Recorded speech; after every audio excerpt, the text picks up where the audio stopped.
involved in the moon landing, and we did land on the moon.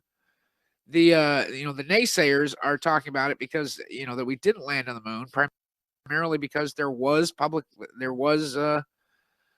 publicity shots and a lot of things that were being done in case something went wrong and guys died.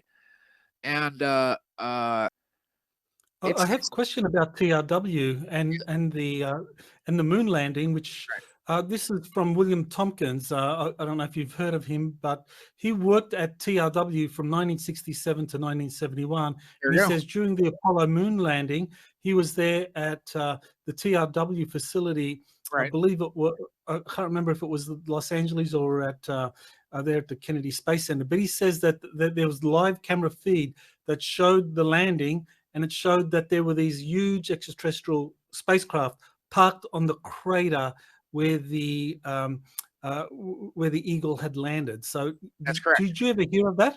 Yes. Not only that, but they talked about this was Buzz and Neil. I went to USC. Buzz went to the USC. Or, I'm sorry, Neil went to USC, and so we were kind of like Trojans fight on kind of deal. But no, when they got out, there were guys in specifically there were three men in gold spacesuits that were standing on the edge of the Tranquility crater, and they just kind of shrugged and said, "Well, there goes the neighborhood," and turned around and walked away. So that's what I heard about it at the time. Using a combination of alien and German technology, in January of 1953. Which was the National Security Agency, which was the NSA, along with the whole MJ-12 group, and that is what then precipitated the meeting, the rather hostile meeting, I might add, with when they kidnapped Eisenhower for the day when he was out playing golf in Palm Springs, and they shipped him over to the Muroc Air Force Base, which is now Edwards, and basically had this, take us to your leader, and threatened Eisenhower with, a couple of things. One, you're not really allowed off this planet or outside the orbit of the moon because you're isolated here.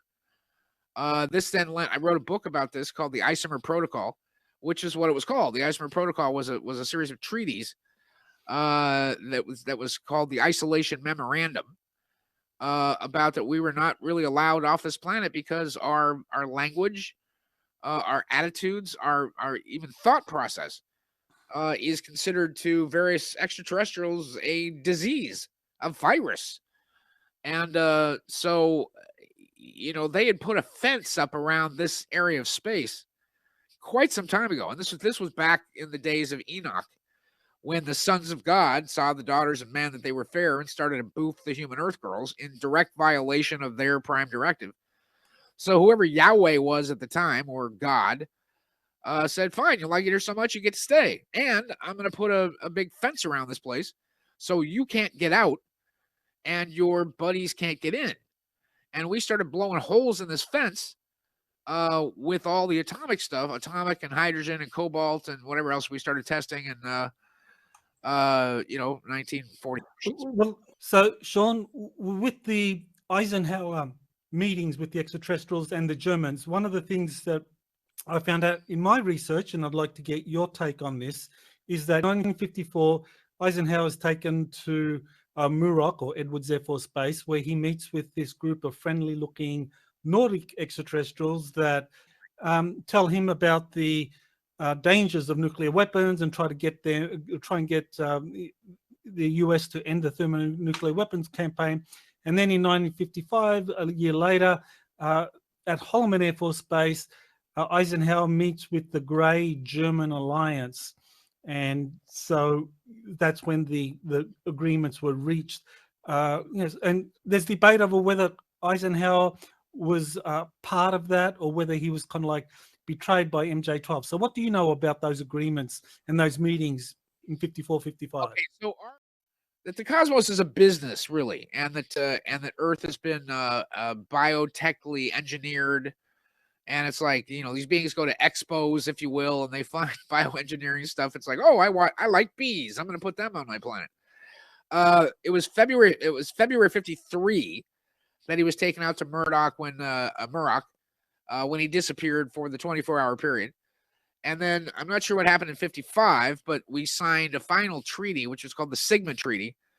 And that was with the Greys in 64. Now, the things that the tall whites warned us about, and by the way, this comes from the eyewitness testimony of the Archbishop of Los Angeles, of Gerald Light, of a whole number of people.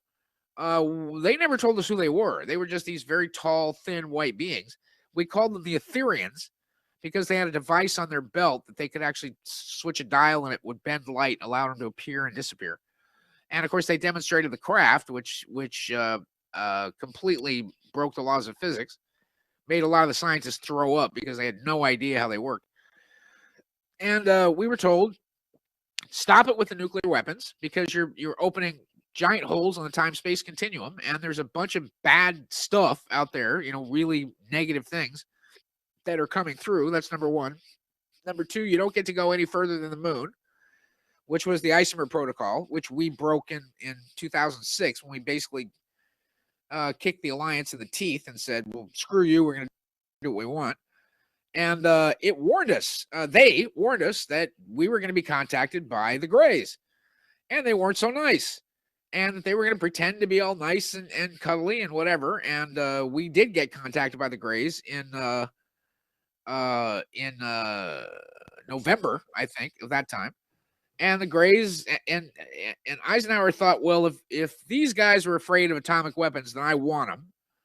And as far as the Greys went, when they came back, they said, well, look, we have no problem with you with the atomic weapons. Tell you what, you give us your people to kidnap, and we're at the end of an evolutionary spiral, and so we want to be able to collect sperm and eggs to hybridize and crossbreed them with our race or species, which is what began that way.